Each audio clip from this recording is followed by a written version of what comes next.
제 36장.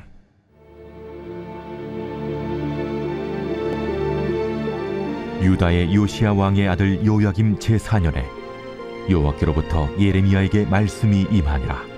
이르시되, 너는 두루마리 책을 가져다가 내가 네게 말하던 날 곧 요시야의 날부터 오늘까지 이스라엘과 유다와 모든 나라에 대하여 내가 네게 일러준 모든 말을 거기에 기록하라. 유다 가문이 내가 그들에게 내리려 한 모든 재난을 듣고 각기 악한 길에서 돌이키리니 그리하면 내가 그 악과 죄를 용서하리라. 이에 예레미야가 네리야의 아들 바룩을 부르매 바룩이 예레미야가 불러주는 대로 여호와께서 그에게 이르신 모든 말씀을 두루마리 책에 기록하니라. 예레미야가 바룩에게 명령하여 이르되, 나는 붙잡혔으므로 여호와의 집에 들어갈 수 없으니 너는 들어가서 내가 말한 대로 두루마리에 기록한 여호와의 말씀을 금식일에 여호와의 성전에 있는 백성의 귀에 낭독하고 유다 모든 성읍에서 온 자들의 귀에도 낭독하라. 그들이 여호와 앞에 기도를 드리며 각기 악한 길을 떠나리라. 여호와께서 이 백성에 대하여 선포하신 노여움과 분이 크니라. 네리야의 아들 바룩이 선지자 예레미야가 자기에게 명령한 대로 하여 여호와의 성전에서 책에 있는 여호와의 모든 말씀을 낭독하니라. 유다의 요시야 왕의 아들 여호야김의 제5년 9월에 예루살렘 모든 백성과 유다 성읍들에서 예루살렘에 이른 모든 백성이 여호와 앞에서 금식을 선포한지라. 바룩이 여호와의 성전 윗들 곧 여호와의 성전에 있는 세문 어귀 곁에 있는 사반의 아들 서기관 그마랴의 방에서 그 책에 기록된 예레미야의 말을 모든 백성에게 낭독하니라.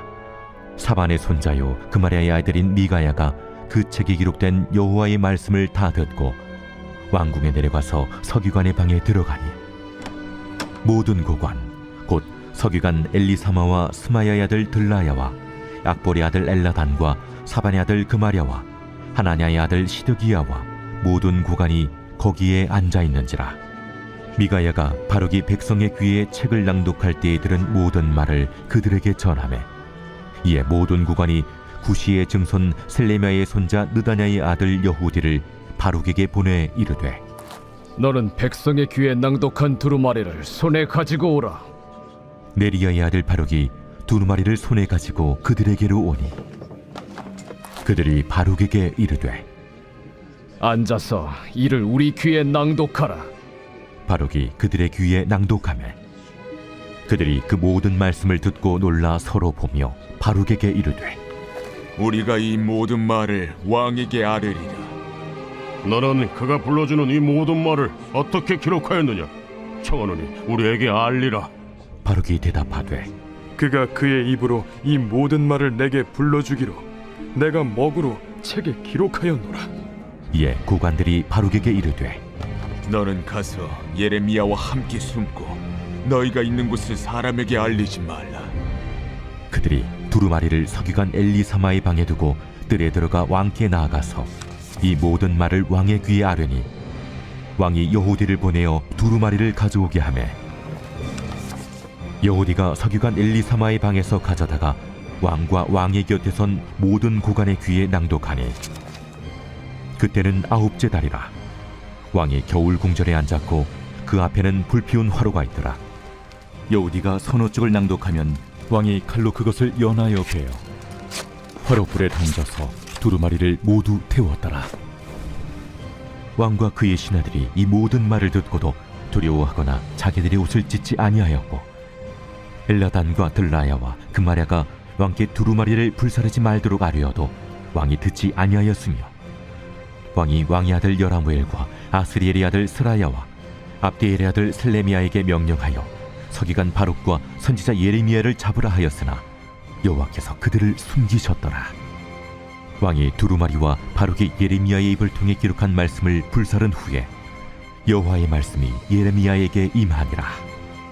너는 다시 다른 두루마리를 가지고 유다의 여호야김 왕이 불사른 첫 두루마리의 모든 말을 기록하고 또 유다의 여호야김 왕에 대하여 이와 같이 말하기를 여호와의 말씀에 네가 이 두루마리를 불사르며 말하기를 네가 어찌하여 바벨론의 왕이 반드시 와서 이 땅을 멸하고 사람과 짐승을 이 땅에서 없어지게 하리라 하는 말을 이 두루마리에 기록하였느냐? 하도다. 그러므로 여호와께서 유다의 왕 여호야김에 대하여 이와 같이 말씀하시니라. 그에게 다윗의 왕위에 앉을 자가 없게 될 것이요 그의 시체는 버림을 당하여 낮에는 더위 밤에는 추위를 당하리라. 또 내가 그와 그의 자손과 신하들을 그들의 죄악으로 말미암아 벌할 것이라. 내가 일찍이 그들과 예루살렘 주민과 유다 사람에게 그 모든 재난을 내리리라 선포하였으나 그들이 듣지 아니하였느니라. 이에 예레미야가 다른 두루마리를 가져다가 네리야의 아들 서기관 바룩에게 주매 그가 유다의 여호야김 왕이 불사른 책의 모든 말을 예레미야가 전하는 대로 기록하고 그 외에도 그 같은 말을 많이 더하였더라.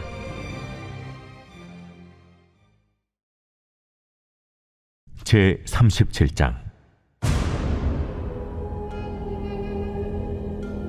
요시아의 아들 시드기야가 여호야김의 아들 고니야의 뒤를 이어 왕이 되었으니 이는 바벨론의 느부갓네살 왕이 그를 유다 땅의 왕으로 삼음이었더라. 그와 그의 신하와 그의 땅 백성이 여호와께서 선지자 예레미야에게 하신 말씀을 듣지 아니하니라. 시드기야 왕이 셀레미의 아들 여후갈과 마아스야의 아들 제사장 스바냐를 선지자 예레미야에게 보내 청하되 너는 우리를 위하여 우리 하나님 여호와께 기도하라. 그때 예레미야가 갇히지 아니하였으므로 백성 가운데 출입하는 중이었더라. 바로의 군대가 애굽에서 나오매 예루살렘을 애워쌌던 갈대아인이 그 소문을 듣고 예루살렘에서 떠났더라. 여호와의 말씀이 선지자 예레미야에게 임하여 이르시되 이스라엘의 하나님 여호와께서 이와 같이 말씀하시니라. 너희를 보내어 내게 구하게 한 유다의 왕에게 하리라. 너희를 도우려고 나왔던 바로의 군대는 자기 땅 애굽으로 돌아가겠고 갈대아인이 다시 와서 이 성을 쳐서 빼앗아 불사르리라. 여호와께서 이와 같이 말씀하시니라. 너희는 스스로 속여 말하기를 갈대아인이 반드시 우리를 떠나리라 하지 말라. 그들이 떠나지 아니하리라. 가령 너희가 너희를 치는 갈대아인의 온 군대를 쳐서 그 중에 부상자만 남긴다 할지라도 그들이 각기 장막에서 일어나 이 성을 불사르리라. 갈대아인의 군대가 바로의 군대를 두려워하여 예루살렘에서 떠나매 예레미야가 베냐민 땅에서 백성 가운데 분깃을 받으려고 예루살렘을 떠나 그리로 가려 하여 베냐민 문에 이른즉 하나냐의 손자여 셀림의 아들인 이리야라 이름하는 문지기의 우두머리가 선지자 예레미야를 붙잡아 이르되 내가 갈대아인에게 항복하려 하는도다. 거짓이다. 나는 갈대아인에게 항복하려 하지 아니하노라. 이리야가 듣지 아니하고 예레미야를 잡아 구관들에게로 끌어가매 구관들이 노여워하여 예레미야를 때려서 서기관 요나단의 집에 가두었으니 이는 그들이 이 집을 옥으로 삼았음이더라. 예레미야가 뚜껑 씌운 웅덩이에 들어간 지 여러 날 만에 시드기야 왕이 사람을 보내어 그를 이끌어내고 왕궁에서 그에게 비밀이 물어 이르되 여호와께로부터 받은 말씀이 있느냐? 있나이다. 왕이 바벨론의 왕의 손에 넘겨지리이다. 내가 왕에게나 왕의 신하에게나 이 백성에게 무슨 죄를 범하였기에 나를 옥에 가두었나이까? 바벨론의 왕이 와서 왕과 이 땅을 치지 아니하리라고 예언한 왕의 선지자들이 이제 어디 있나이까? 내 주 왕이여, 이제 청하건대 내게 들으시며 나의 탄원을 받으사 나를 서기관 요나단의 집으로 돌려보내지 마옵소서. 내가 거기에서 죽을까 두려워하나이다. 이에 시드기야 왕이 명령하여 예레미야를 감옥들에 두고 떡 만드는 자의 거리에서 매일 떡 한 개씩 그에게 주게 하매 성중에 떡이 떨어질 때까지 이르니라. 예레미야가 감옥들에 머무니라. 제72편 솔로몬의 시. 하나님이여, 주의 판단력을 왕에게 주시고 주의 공의를 왕의 아들에게 주소서. 그가 주의 백성을 공의로 재판하며 주의 가난한 자를 정의로 재판하리니 의로 말미암아 산들이 백성에게 평강을 주며 작은 산들도 그리하리로다. 그가 가난한 백성의 억울함을 풀어주며 궁핍한 자의 자손을 구원하며 압박하는 자를 꺾으리로다. 그들이 해가 있을 동안에도 주를 두려워하며 달이 있을 동안에도 대대로 그리하리로다. 그는 벤 풀 위에 내리는 비같이 땅을 적시는 소낙비같이 내리리니 그의 날에 의인이 흥왕하여 평강의 풍성함이 달이 다할 때까지 이르리로다. 그가 바다에서부터 바다까지와 강에서부터 땅끝까지 다스리리니 광야에 사는 자는 그 앞에 굽히며 그의 원수들은 티끌을 핥을 것이며 다시스와 섬의 왕들이 조공을 바치며 스바와 시바 왕들이 예물을 드리리로다. 모든 왕이 그의 앞에 부복하며 모든 민족이 다 그를 섬기리로다.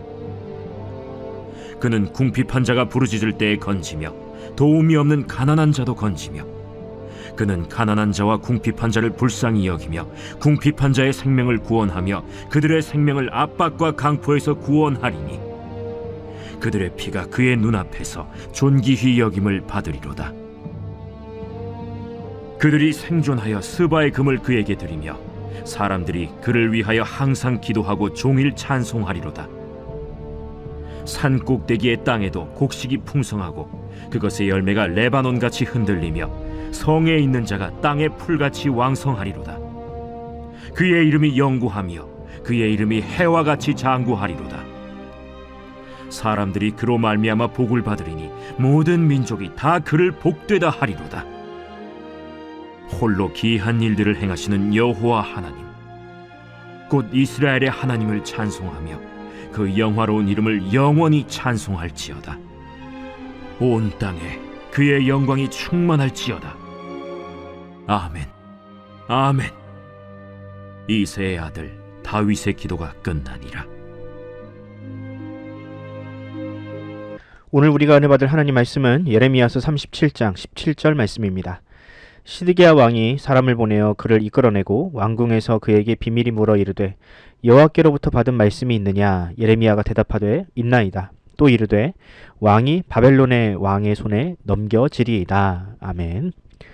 오늘은 예레미야가 외친 불편한 복음이라는 제목으로 하나님 말씀 전하겠습니다. 복음을 전하는 것은 교회의 사명이자 또 하나님께서 성도에게 주신 지상 명령입니다.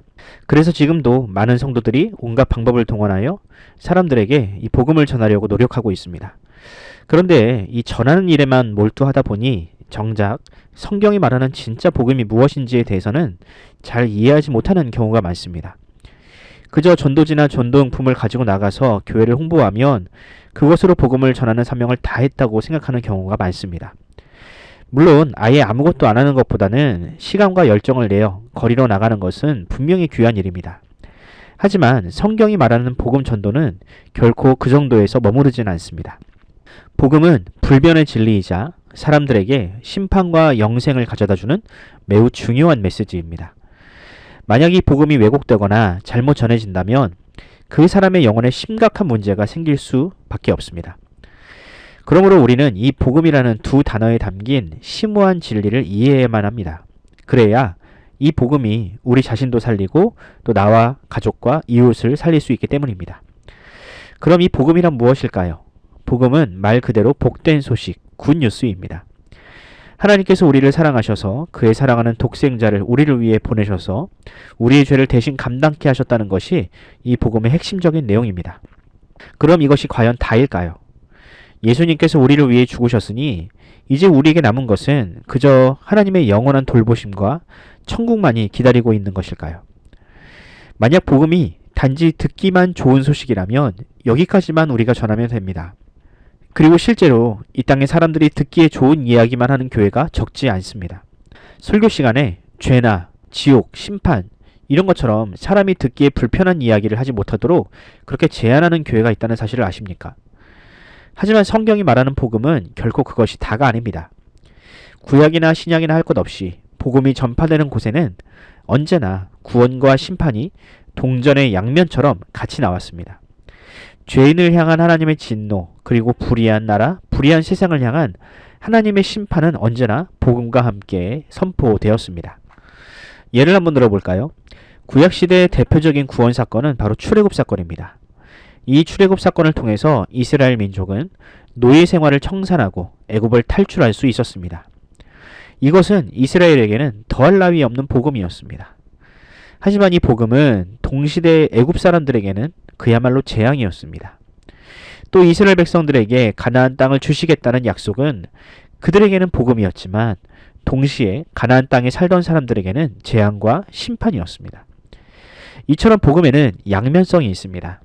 복음은 하나님의 택한 백성들에게는 더할 나위 없는 좋은 소식이지만 죄인들에게는 피할 수 없는 하나님의 심판입니다. 그러나 어느 시대에나 사람들은 그 중에 한 가지 면만 보고 싶어 합니다. 바로 좋은 소식만 듣고 싶어 하는 것이죠. 이런 편식과도 같은 신앙은 지금도 있었고요. 과거 구약 시대에도 있었습니다. 우리가 묵상한 예레미야서 본문을 봐도 그렇습니다. 남유다의 마지막 왕이자 바벨론에 의해서 강제로 왕위에 앉아있던 이 시드기야는 바람 앞에 촛불 같던 이 남유다의 미래에 대한 불안감을 가지고 있었습니다. 갈수록 바벨론의 내정 간섭이 심해지고 사람들을 포로로 끌고 가는 빈도가 높아지자 시드기야는 두 가지 방법을 동원하기 시작합니다. 첫 번째는 그나마 바벨론과 비빌 수 있는 군사력을 가진 이 애굽의 도움을 요청하는 것이고요.